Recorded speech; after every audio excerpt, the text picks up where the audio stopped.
Pag-usapan natin si Kiko Barzaga. Totoo ba na yung mga tinatawag nilang childish antics ni Kiko Barzaga ay pwede maging balakid sa laban natin sa korupsyon? Tingin ko po hindi. Si Kiko Barzaga ang matagal na nating inaantay. Ang kinakailangan natin, leader na mananawagan na patalsikin na si Marcos Jr. sa kanyang pwesto at dahil nga po sa lantarang korupsyon sa gobyerno. Sa tingin ko po, yung mga naunang pagtangka na bumuo ng maramihang tao na protesta para pababain si Marcos Jr., ito po ay hindi nagtagumpay dahil nga po walang namumuno. At kung kailan nagkaroon tayo ng namumuno, sasabihin nilang balakid pa. Hindi po ata tama yan. Sa katunayan, si Kiko Barzaga mo kayo ngayon ay naging tagapagsalita ng kanyang henerasyon, yung tinatawag nating Gen Z. At ang kanyang mensahe, ang Gen Z na talagang techno-savvy ay pikam-pika na sa korupsyon at hindi natatanggapin ito. At dahil karamihan naman ng mga kabataan natin ngayon ay mga Gen Zers at iyan naman po ay suportado ng demographics, no? Sila ang pinakamarami ngayon, importante na magkaroon ng tagapagsalita ang kanilang henerasyon para manawagan sa pagsisipa kay Marcos Jr. at para sa pagtigil ng korupsyon sa ating lipunan. Pansinin ninyo ha, dahil siya ay techno-savvy, grabe ang kanyang lakas sa Facebook. Halos 1 milyon na ngayon ang sumusunod sa kanya sa napakaliit na panahon. Sa tingin ko, siya ay pinakamataas lumaki na pagdating sa followers at saka pinakamalakas pagdating sa engagement ngayon sa Facebook. Ibig sabihin, ang mga Gen Zers na talaga namang mahilig sa internet ay sumusunod at naniniwala kay Kiko Barzaga. At dahil naniniwala sila hindi lamang sa personalidad ni Kiko Barzaga, kung hindi yung kanyang kampanya laban sa korupsyon, dahilan para dapat patalsikin na si Marcos Jr. sa pwesto, yan ay pinaniniwalaan din ng ating mga kabataan. Si Kiko Barzaga po ang leader na matagal na nating inaantay. Si VP Sara pa rin po ang ating magiging presidente. Pero ang katunayan niyan ay kinailangan natin si Kiko Barzaga dahil kung wala nga po si Kiko Barzaga, hindi mabubuhay ang imahinasyon ng ating mga kabataan. At hanggang ngayon, tayo po ay magwawatak-watak. Pero dito po ngayon, tayo po ay nagkakaisa dahil nga po kay Kiko Barzaga. Kaya wag naman po nating sabihin na siya ay balakid, no? Dahil sa katunayan po, siya ang dahilan kung tayo magtatagumpay na itigil ang korupsyon, yan po ay dahil kay Kiko Barzaga. So tayo po dapat ay magpasalamat kay Kiko Barzaga, although hindi naman niya hinihingi ang ganyang pasalamat dahil parang alam naman po niya na obligasyon niya bilang Pilipino na manindigan, no? Para sa kabutihan, para sa malinis na pamumuno sa gobyerno at para sa tunay na demokrasya, no? At importante po na intindihin natin na si Kiko Barzaga po ay ang unifying force na kinakailangan natin para po sa ating mga kabataan ngayon. So, pasalamatan na lang po natin si Kiko Barzaga, suportahan natin si Kiko Barzaga dahil kung wala po si Kiko Barzaga, siguro po nananatili pa rin tayong watak-watak at hindi po magbubuo yung mga kilos protesta na nakikita natin ngayon na umuusbong. Ang nakakadabang puso po talaga, talagang mga kabataan na ngayon ang lumalabas sa kanilang mga eskwelahan, sa kanilang mga classrooms para iparinig ang kanilang paninindigan na sila ay laban na rin sa korupsyon, na sila ay sawang-sawa na sa ganitong sistema at hindi na sila papayag na magpatuloy ang ganitong gobyerno. Ang sinasabi nila kasi yung mga ginagawa ni Kiko Barzaga na hindi sumipot sa Ethics Committee kasi siya daw ay napuyat sa kaka-computer games, yan daw po ay childish at natitrivialize yung laban sa korupsyon. Far from it. Nung sinabi po ni Kiko Barzaga na maglalaro na lang siya ng computers kesa umattend ng ethics hearing, alam naman po kasi niya na meron ng desisyon na nabuo dyan. Yan po ay moro-moro na lamang. Alam po natin na patatahimikin si Kiko Barzaga sa pamamagitan ng pagpapatalsik sa kanya sa Kongreso. Itaga po niya yan sa bato. Habang narariyan po ang Marcos Jr., sisiguraduhin nila, sisipain nila si Kiko Barzaga sa Kongreso. Kaya nga po, binansagan ko na, hindi bale Kiko Barzaga. Maski ikaw ay patalsikin nila, ikaw naman ang tunay na People's Congressman. Dahil ikaw talaga ang naninindigan sa sentimiento ng taong bayan laban sa korupsyon. Kaya hindi po childish yun. Kaya sinabi niya na maglalaro na lang siya ng computer games. Dahil alam niya, kahit ano pang sabihin niya ron, meron na pong script na susundin ang mga taga-suporta ni Marcos Jr. At yung script mo nga yan ay para sipain siya sa Kongreso. Sa akin naman po, pag sinipa siya sa Kongreso, lalong magagalit po ang taong bayan. Dahil sa ngayon po, kung magkakaroon tayo ng survey, ang pinakapopular na congressman ngayon po dyan sa Kongreso, wala pong iba kundi si Kiko Barzaga. So wag naman po. Meron din nagsabi na isang DDS na dapat sumipot naman daw si Kiko Barzaga at hindi lang salita ng salita. Naintindihan ko po inyong sentimiento, no? Pero si Kiko Barzaga po, siya yung boses na inaantay natin na matagal na. Wala talagang boses, walang leader na nagsasabi, Marcos, magbitiw ka na dahil ikaw ay corrupt. Yan po si Kiko Barzaga. Wala naman pong bantayan na aagawin niya ang pagiging presidente kay Sara Duterte dahil sa saligang batas, hindi siya qualified. Si Sara Duterte pa rin po ang presidente natin kung matatanggal si Marcos Jr. dahil siya naman po ang constitutional successor. No? At ulitin ko po, dahil sa edad, hindi naman po qualified si Kiko Barzaga maging sumunod na presidente. Pero, para maging presidente si BP Sara, kinakailangan ngayon na siya maging presidente. Bakit? Kasi kung aantayin pa natin ng 2028 at nakaupo ang mga Marcoses at nandyan pa rin si George Garcia at nandyan pa rin yung makina na pinili ni Lisa Araneta Marcos, sigurado po hindi nila pananalunin si BP Sara. So kinakailangan magdesisyon na po ang taong bayan. Sisantihin na itong Marcos Jr. Iupo na si BP Sara. At yung tao, yung people power na kinakailangan natin para makamit yung ganyang adhikain, ay nabubuo na po unti-unti dahil kay Kiko Barzaga. So wag po nating sabihin na kinakailangan magpakita si Kiko Barzaga. Dahil nagpakita naman po siya. Yung nanawagan siya ng rally dyan sa labas ng Forbes Park, syempre iniwasan niya si John Vic Remulla dahil kung siguro nag-abot sila, aarestuin si John Vic Remulla. At nasabi nga ni Kiko Barzaga na yung mga mayayaman, mga bilyonaryo ngayon sa Forbes Park ay ididemanda daw siya. Hindi ko alam kung anong kaso, no? Dahil ang ginawa naman ni Kiko Barzaga ay yung kanyang karapatan ng malayang pananalita, no? At karapatan na sumapi sa isang mapayapang pagtitipon para ilabas ang kanilang hinaing laban sa gobyerno, no? So wala po ako nakitang krimen na ginawa si Kiko Barzaga kung hindi siya po ay nagpakita nung liderato ng matagal na nating inaantay. Matagal na po galit ang tao kay Marcos. Kaya lang, walang leader na tumatayo na nagsasabing, Marcos, umalis ka dyan. Yan na po si Kiko Barzaga. Marcos, umalis ka dyan dahil ikaw ay corrupt. Kaya po dapat tayo magdiwang dahil sa wakas nagkaroon tayo ng ganyang leader. At kung walang ganyang leader, hindi po mangyayari ang gusto natin na maging vice president, ang ating vice president na si Sara Duterte ay maging presidente. Alam niyo po, ang problema kay BP Sara, masyado siyang merong delikadeza. Masyado talaga po ang kanyang delikadeza. Ayaw niyang manawagan, lantara na Marcos resign dahil siya makikinabang. Ayaw niyang lumabas na siya ay power hungry. So hayaan na natin na si Kiko Barzaga ang magsabi nung ayaw sabihin ni Inday Sara Duterte dahil sa delikadeza. Purihin po natin si Kiko Barzaga, wag natin siyang pulaan. Hindi po siya balakid. Siya po talaga ay magiging instrumento para magtagumpay ang people power laban kay Marcos Jr. Iwanan naman po natin si Kiko Barzaga at puntahan natin yung kaso ng pandarambong na hinain nitong apo ni Cory Aquino laban kay BP Sara dahil nga doon sa 150 million confidential funds. Unang-una, iho, Kiko, bata ka pa. Bago ka pinanganak, bago ka naging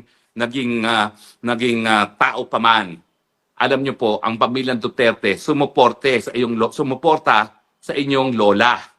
Yung nanay po ni Tatay Digong at si Tatay Digong mismo noong 1986 nakibaka para kay Cory Aquino dahil naniwala sila na dinaya ni Marcos si Cory Aquino sa snap elections. Kaya po, sa Davao, panalo pa rin ang Cory Aquino dahil po sa pamilyang Duterte. Dahil ako po saksi na linapitan talaga ng mga tao at ni Cory Aquino mismo si Ma'am Soledad, ang mami ni Inday Sara noong 1986 at nakimarcha nga sa kalansangan si Soledad at si Digong Duterte sa kalye para hingin na dapat respetuhin ang mandato ng bayan at iupo si Tita Cory bilang presidente. Katunayan, dahil sa suporta ng mag-ina kay Tita Cory, Kiko, makinig ka, si Tita Cory inappoint si Digong bilang OIC Vice Mayor At dahil siya ay na-appoint na OIC Vice Mayor, yan ang naging simula ng kanyang political career. Dahil matapos na siya ay maging appointive OIC Vice Mayor, tumakbo na siya sa susunod na eleksyon kasama ang partido ni Cory, although meron na siyang lokal na partido, yung Hugpong na nabuo na pero aliado pa rin doon sa partido ni Cory para maging mayor ng Davao City. Alam ko po yan.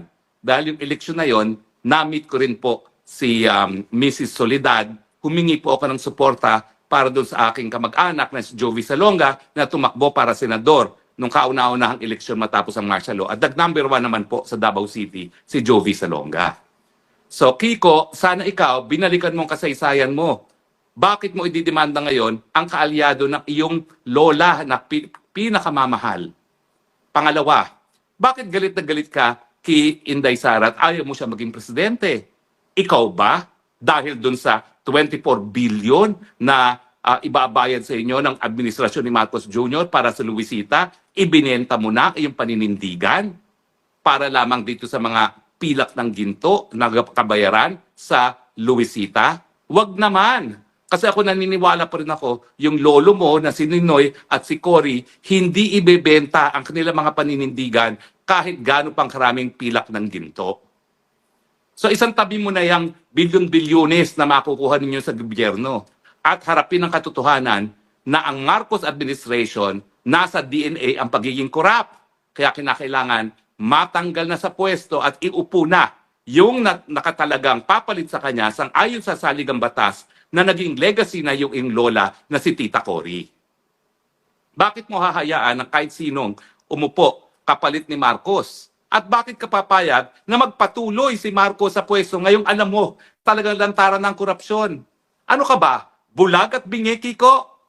Hindi mo ba alam na trilyones na ang ninakaw sa kabanang bayan ni Marcos Jr., ni Tambaluslos, ni Zaldico? Saan ka bang planeta nakatira? Iho, gumising ka na sa katotohanan. Hindi ibig sabihin na makakakuha kayo ng 24 billion para sa Hacienda Luisita, isang lupain na nakuha nyo naman dahil pinautang nyo sa mga magsasaka at rinimata nyo at yung perang pinautang nyo ay ganong naman sa Revolusyon ng Pilipinas, ikaw ngayon, mas gugustuhin mo pang maging Marcos.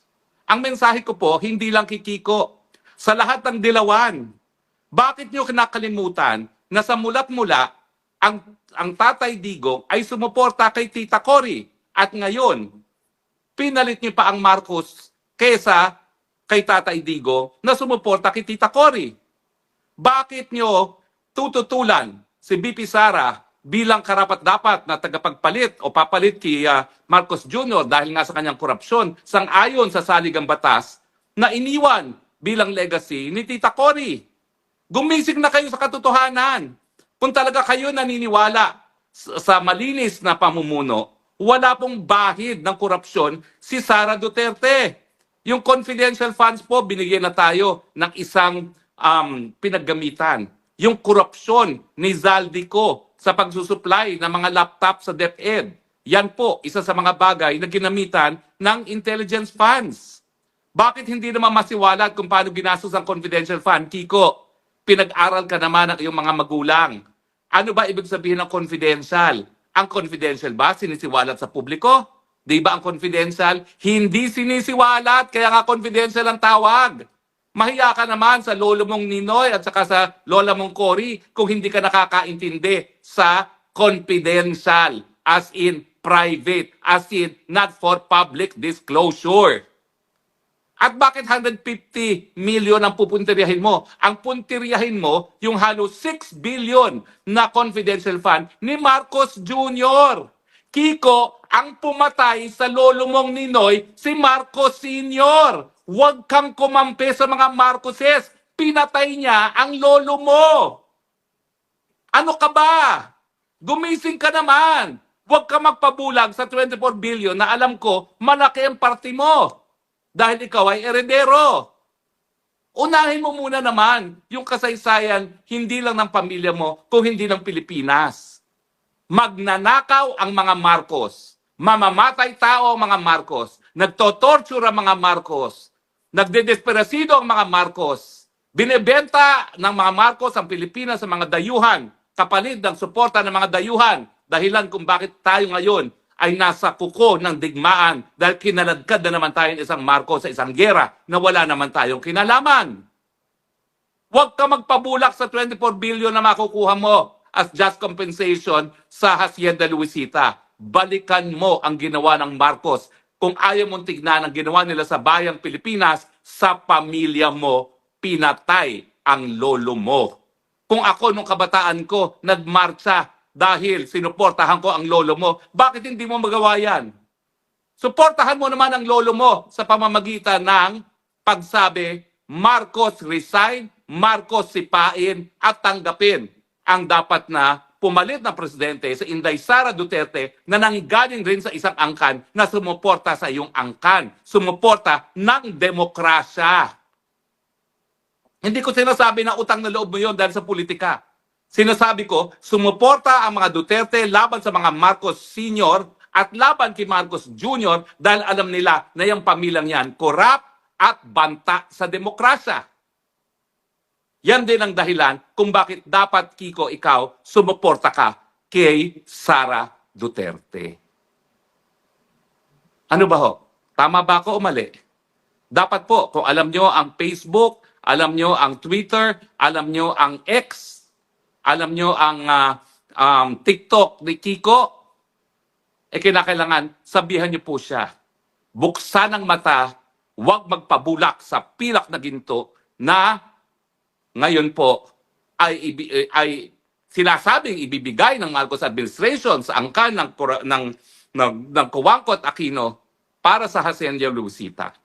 Huwag naman pong ibenta ang demokrasya para lamang sa pilak ng ginto. Mabuhay ka, Congressman Barzaga. Mabuhay ka, VP Sara. Ikaw ang nakasaad sa saligang batas na kapalit ni Marcos Jr. at dahil hindi nakarapat-dapat manatili si Marcos dahil siya'y adik, siya'y corrupt, siya'y mamamatay tao, kinakailangan tanggalin na si Marcos Jr., ipalit na si VP Sara bilang Vice President. Kapangyarihan na natin yan bilang mga mamamayan, soberenyang mamamayang Pilipino. Maraming salamat po sa inyong patuloy na pagtangkilik. Pasensya na po, medyo naha-high blood na naman. Pero ang panawagan ko po sa angkang Aquino at Cojuangco, huwag po magpabulak dahil lamang sa ilang pilak ng ginto. Huwag pong gayahin ang ginawa ni Judas sa ating may kapal. Salamat po sa inyong patuloy na pagtangkilik. Ito po inyong spokesman bayan, Harry Roque nagsasabi, mahal kong Pilipinas, ito lang ang aking tanging lupang sinilangan. Pagpalain po ng Panginoon ang bansang Pilipinas.